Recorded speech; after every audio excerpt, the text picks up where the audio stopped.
आजकल तो मॉल का हो गया जमाना, दुकानें तो सब है ना, मॉल में तो मिर्ची भी मिले, टमाटर भी मिले, मटर भी मिले, शक्कर भी, सब मिलता है, A to Z तुम्हें जो चाहिए हो।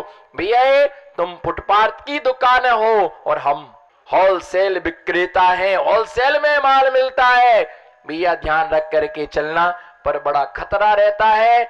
अगर फुटपाथ की दुकान में घाटा लगे तो 10 रुपए का, उससे कोई फर्क ना पड़े, और यदि होलसेल वाले को घाटा लग गया तो कोई टाटा ना करे। होलसेल में जब लगता है घाटा तो कोई नहीं करता है, पास में आकर के पूरा बर्बाद हो जाता है, खाने के लाले पड़ जाते हैं। जब प्रॉफिट होता है तो गाड़ियां आ जाती, सोने की चेन आ जाती है, और जब घाटा लग जाता है तो सब कुछ बिक जाता है, रोड पर आ जाते हैं। ऐसे ही ध्यान रख के चलना। दिगंबर मुनिराज थोक के नियम लेते हैं, जो नियम ले लिया उसे कभी छोड़ते नहीं है। और कुछ ऐसे होती हैं छोटे छोटे नियम श्रावक के लिए। कई बार लोग बच्चे हैं तो बच्चों का एक नियम पालन करेंगे, एक दिन का नियम पालन करेंगे। मंदिर जाएंगे तो मंदिर में एक डिब्बा रखा रहता है। क्या रखा रहता है? एक डिब्बा रखा है, उसमें बहुत सारे नियम लिखे रहते। तो क्या करता, धीरे से एक पर्ची निकालता है, उसमें देखता है नमोकार मंत्र की एक माला फेरना आज, तो दिन भर में वो एक माला फेरेगा। किसी ने पर्ची निकाली रात्रि में भोजन नहीं करना, किसी ने पर्ची निकाली पेपर नहीं पढ़ना, किसी ने पर्ची निकाली उसमें निकला 1 घंटे मौन रहना, तो उतने समय वो उतना नियम का क्या करता है, पालन करता। आजकल एक यंत्र भी आता है जिसमें छोटे छोटे 100 नियम लिखे रहते हैं। उस बच्चे वहां जाते हैं, आंख बंद करते हैं, उंगली फिराते हैं, उंगली फिरा करके जहां उंगली रुक गई उस नियम को देख लेते, ये नियम आज हम उसमें आया है ना, 50 नंबर पर आया, आज किसी को जवाब नहीं देना। बोलो 50 नंबर पर आया, आज किसी को जवाब नहीं देना।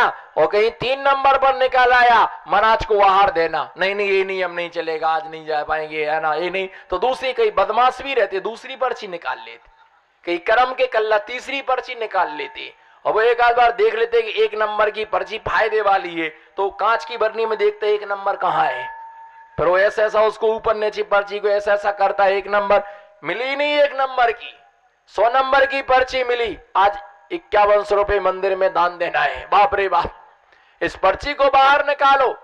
भैया ये नियम ऐसा लिया है, ऐसे ही मुनि अपने भाग्य की परीक्षा करने को आहार को निकलते हैं कि आज हम इस नियम से पढ़ेंगे, जो नियम निकल आया उसका नियम का क्या करना, पालन करना, सिर्फ कितने दिन के लिए। और ऐसी भी व्यवस्था है, कहीं कहीं जब आचार्य महाराज आहारचर्या को निकलते हैं, मंदिर में जब साधु आहारचर्या के लिए भक्ति करते आहार को निकलती हैं, और शव महाराज लोग नमोस्तु करते आहार की आज्ञा लेते हैं, उस समय बहुत सारे श्रावक मंदिर में खड़े रहते हैं देखने को। और खड़े रहते हैं जिस समय आचार्य महाराज आहारचर्या को निकलते, उस समय बोलते महाराज जी आज का नियम, कोई एक नियम दीजिएगा आचार्य श्री। तो आचार्य श्री फिर वहां सबको एक दिन का नियम देते कि आज आपको ये नियम, आहार को निकलने से पहले श्रावक के कोई ना कोई छोटा नियम वहां मांगता है, आहार को निकलने से पहले आचार्य उसको नियम दे देता है। वो नियम का 1 दिन का, 1 घंटे का नियम, आध घंटे का नियम। जैसे अभी आप बैठे यहां पर, आपने नियम नहीं लिया कोई भी, अभी आप नियम ले लो प्रेजेंट में, जब तक हम पांडाल में तब तक कुछ खाएंगे नहीं। बोलो जब तक हम, जोश से बोलो, जब तक हम पांडाल में तब तक हम खाएंगे नहीं और कुछ पिएंगे भी नहीं। और इसके साथ में हम किसी भी प्रकार से असत्य वचन नहीं बोलेंगे। ये हमने नियम यहाँ पर, जब तक हम यहाँ पर हैं, और ये खाने का पीने का सब हम कहीं नहीं जाएंगे, ऐसा नियम आपने ले, उसका भी क्या मिलता है। ऐसे नियम लेने पूर्वक यदि मृत्यु काल आ गया है, मृत्यु काल आ जाने पर नियम पूर्वक उसका समाधि पूर्वक मन कहलाता है। छोटे छोटे नियम हम लेते रहे। बोलो छोटे छोटे। मंदिर की गुल्लक में 1-1 रुपए डालने से वो कितने हो जाते हैं, लाख रुपए हो जाते हैं, 1000 रुपए हो जाते हैं। और घड़े में 1-1 बूंद डालने से घड़ा क्या हो जाता है, घड़ा पूरा भर जाता है। और 1-1 नियम लेने से कितने सारे नियम, बस एक नियम ले लो आज आप, फिर कोई नियम नहीं लेना। बोलो आज एक दे रहे, ले लोगे? बिल्कुल सरल नियम है, जब भी कोई आपके नगर में मारा जाए उनसे आजीवन का एक नियम लेना। लोग समझे कि आज नियम ले लेंगे, को कभी नियम नहीं लेना पड़ेगा, इसलिए मैंने सोच करके अच्छी क्वालिटी वाला नियम निकाला। हम माल अच्छा बेचते, रद्दी क्वालिटी का माल हमारे मॉल में नहीं आता है। हम तो बढ़िया नंबर 1 का माल निकालते हैं। किसी को रद्दी माल दे करके लूटने से बहुत बड़ा पाप निकलता। तुम्हारे जैसे काम नहीं करते। कपड़े वालों की दुकान पर जो साड़ी कभी नहीं बिक रही हो उसको टिकाओ, भाई तो सबसे अच्छी है। जब वो भगने लगता है ना तब फिर थोड़ी अच्छी वाली क्वालिटी, जब वो नहीं पसंद नहीं तो फिर अंदर जाके फिर बढ़िया वाली लाते हैं। ऐसा एक नियम ले लो कि जब जब हमारे नगर में कोई मुनिराज आएंगे, बोलो हाथ उठाओ, नमो सिद्धार्थम, कैमरा नजर पर है, बोलो जब जब हमारे नगर में कोई कस के मुस्कुरा के, बोलो एक ऐसा नियम लेना कि जब भी नगर में दिगंबर मुनिराज आए और आजीवन किसी ना किसी वस्तु का, कई लोग आते बोले महाराज जी एक नियम दे दो, तो मैं बोलता ले लो आप, बोलो महाराज जी एक नियम दे दो, जोर से बोलो ना महाराज जी एक, नहीं आप अपनी इच्छा से ले लो, नहीं नहीं बोलो महाराज जी आप दो, जोर से। और डर क्यों रहे हो? अंदर में कुछ, दाल में कुछ काला है, बोलो महाराज जी आप दो नियम, बोलो नमो सिद्धार्थम, महाराज जी आपने, नहीं नहीं आपकी जो इच्छा हो आपने इच्छा से आप नियम ले लो। हम पूरे पागल है, हम पूरे ही पागल है, पूरे ही दिमाग हमारा सरका रहता हमेशा। बादल तो चौमासे में बरसती, हम कब बरस पड़े कोई ठिकाना नहीं है।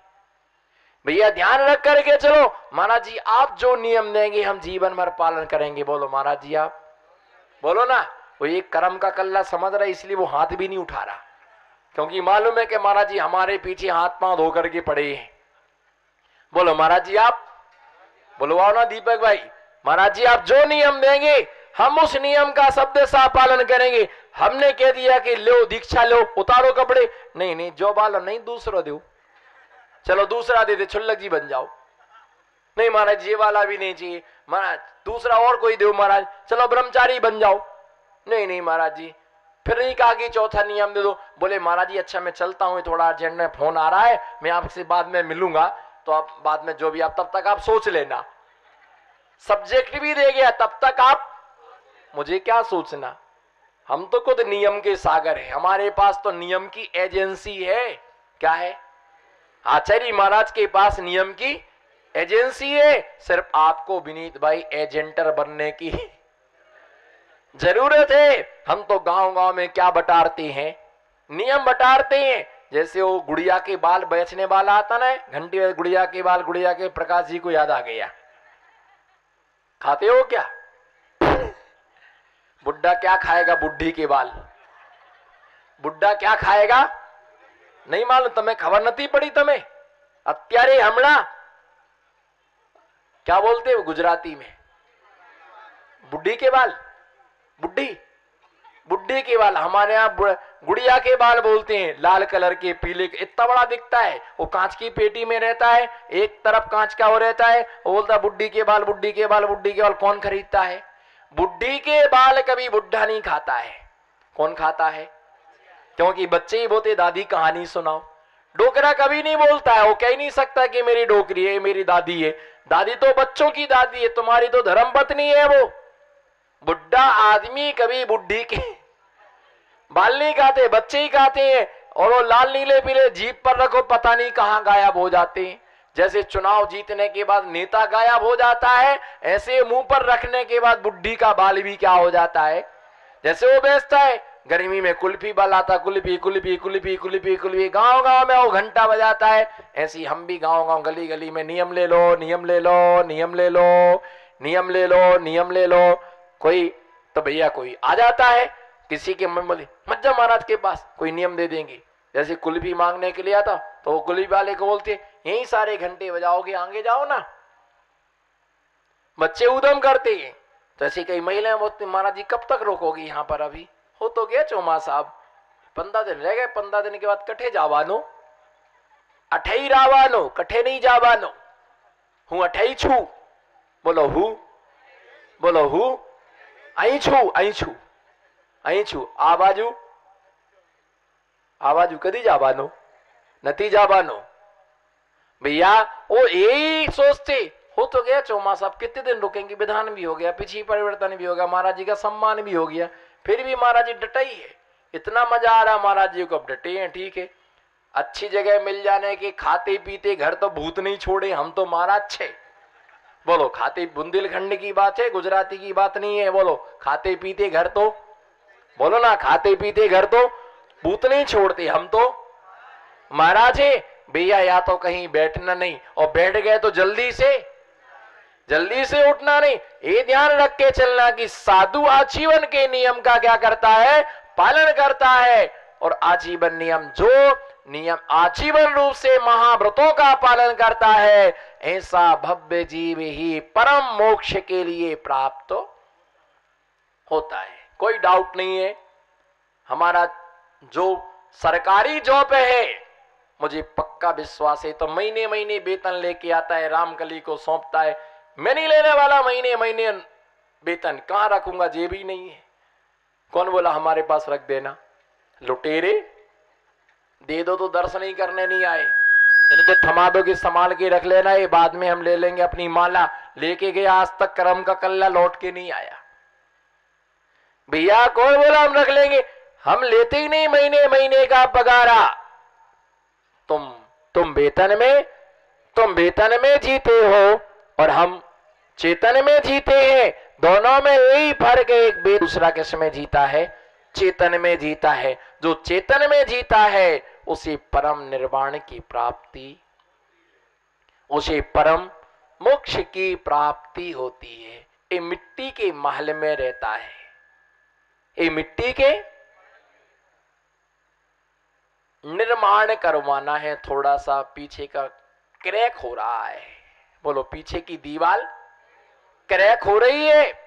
अरे तुम्हारी पीछे की हड्डी भी तो क्रैक हो रही है, इसको भी तो सही सलामत करवाओ। चालते तो बाने नहीं, डंडा लेके चाला, पीछे की दीवार क्रैक हो गई, वो सही करवाना है। आगे का गेट भी क्या हो गया है, टूट गया है, वो भी सुधरवाना है। लेटरिन बाथरूम की भी सीटें खराब हो रही हैं, वो भी सही करवाना। तुम्हारी कौन सी पोजीशन सही है? तुम भी तो नकली बाल लगा के घूम रहे, पूरा सपासट्टे मैदान हो गया, कैप लगाए हो, दांत पूरे टूट गए, दांत लगा के आ गए, इस शरीर की हालत भी पूरी जर्जर है, प्लास्टिक सर्जरी करा के बैठे हो, सफेद पूरे बाल हो गए, कलई डाई करा के आए। अभी तो कई लोग कराएंगे, तो बहुत सारे लोग इनको देखने आएंगे, देखो क्या बढ़िया बढ़िया कलिया कलिया कलर है। अभी देखना आप कितने लोगों के, अभी आप देख लो कितने लोगों का है ना, तंबू तंबू उड़ गया, झालर झालर रह गई। और कई लोगों की झालर सफेद है और ऊपर का मंडप क्या है, ब्लैक। मंडप क्या है, बोलो मंडप क्या है, ब्लैक है। और झालर झालर क्या है, झालर झालर क्या होगी, व्हाइट। तो वो तो अच्छा है, सफेद मंडप हो, किनारे पर व्हाइट कलर की झालर हो तो बढ़िया चमक जाता मंडल। तो करवा के आएंगे, क्योंकि अरे भैया तुम सफेद कराओ, काला कराओ, तामिया बाल कराओ, डिजाइनिंग कराओ, कर्म के कल्ला को कोई भी देखने वाला नहीं है। लोग उनको देखते हैं, दिगंबर महामुनिराज के दर्शन करते हैं। सच्चा भक्त वही कहलाता है जो मंदिर में आकर के राग रंग के भेषों को ना देख करके सिर्फ बीतरागी भगवान को ही देखता है। आपको ज्ञात होना चाहिए, खजुराहो का जो मंदिर बना हुआ है, कहां का, अलौकिक कलाकृति है। कहा, खजुराहो के मंदिर में अलौकिक कलाकृति है, पर्यटन स्थान है, विदेशी लोग वहां पर आते हैं देखने के लिए। मंदिरों के बाहर कलाकृति है, चित्र बने, नक्काशी है, पर अंदर जो मंदिर की दीवारें हैं वो सारी दीवारें खुरदरी हैं, सारी दीवारें खुरदरी, उस पर कोई चित्र नहीं बना हुआ है, कोई वहां पर किसी भी प्रकार से कुछ नहीं बना हुआ है।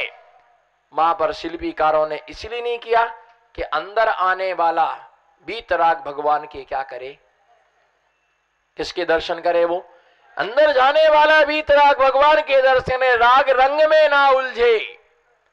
तुम कितना भी डाई करा लेना, कितने भी तुम दांत लगवा लेना, कितने भी अच्छे कपड़े पहन के आना, पर वीतरागी के दर्शन से जो आनंद मिलता है वो अन्य किसी को देखने से आनंद की प्राप्ति नहीं होती है। और हमें ये देखना है कि जिनालय कितना अच्छा है। किसी की मकान की अनुमोदना करना कि बहुत अच्छा है, पाप की अनुमोदना है, क्योंकि जिस घर को तुम बोल रहे कि अच्छा बना हुआ है, अगर उस घर में चौका होता है तो कहना ये घर बहुत अच्छा है। बोलो जिस घर में चौका होता है बोलना ये घर बहुत अच्छा है। जिस घर में शुद्ध भोजन बनता है बोलना ये घर बहुत अच्छा है। परंतु जिसके घर में सिर्फ पाप सैया, भोग सैया है ना, आलू प्याज रात्रि भोजन, जहां पर कोई संयम नहीं है, उस मकान की कभी भूल करके भी अनुमोदना मत करना। कितना अच्छा भी मार्बल लगाओ, कितना अच्छा ग्रेनाइट लगाओ, कितना अच्छा दरवाजा लगाओ, कितने अच्छे विंडो, कितना अच्छा भी उसमें लाइटिंग फिटिंग की हो, अगर तुम उस घर की अनुमोदना करते हो तो सोच लेना कि मैं पाप की ही अनुमोदना कर रहा हूं। मैं भी ग्रस्तों की अनुमोदना कर, जिसके घर पर साधुओं के चरण पड़ते हैं, बहुत अच्छा घर है आपका भैया, बहुत बढ़िया, इससे अच्छा आपका घर सार्थक हो गया। गुरु के चरण आपके यहां पर पड़ गए, आपका घर सार्थक हो गया। लेकिन जिसके घर पर चरण नहीं पड़ते हैं, साधुओं की यार पाप सैया है। बताओ, दिन भर हिंसा, झूठ, चोरी, कुशील, परिग्रह, कौन सा पाप घर में नहीं होता है? यही कारण है कि साधु कभी किसी के घरों में, कभी किसी के घरों में साधु नहीं रहते हैं। ऊपर श्रावक रहता है और नीचे साधु, ऐसा कभी नहीं हो सकता है। और नीचे श्रावक रहे और ऊपर, हाँ, किसी का नया मकान बना हो, क्या अगर किसी का नया मकान बना हो, ऐसे मकानों में साधु रहते हैं, संत निवास ना हो, मंदिर में जगह ना हो, महाव्रती होते हैं। बोलो महाव्रती, जोर से बोलो महाव्रती होते हैं। साधु होते हैं, वो अपनी साधना करते हैं, तपस्या करते हैं, आराधना करते हैं और सारे नियमों का जीवन भर क्या करते हैं? पालन करते हैं। ऐसे पंचम काल में महाव्रतियों का मिलना भी क्या है? दुर्लभ है। बोलो, ऐसे पंचम काल में, हाथ उठाओ, नमो सिद्धाड़म, ऐसे पंचम काल में साधुओं का मिलना भी क्या है? दुर्लभ है। आप छोटा नियम पालो, बड़ा नियम पालो, पर कोई ना कोई नियम अपने जीवन में पालन करना चाहिए। और कोई नियम आप पालन करोगे तो आपको पुण्य का क्या होगा? कोई नियम आप क्या करोगे?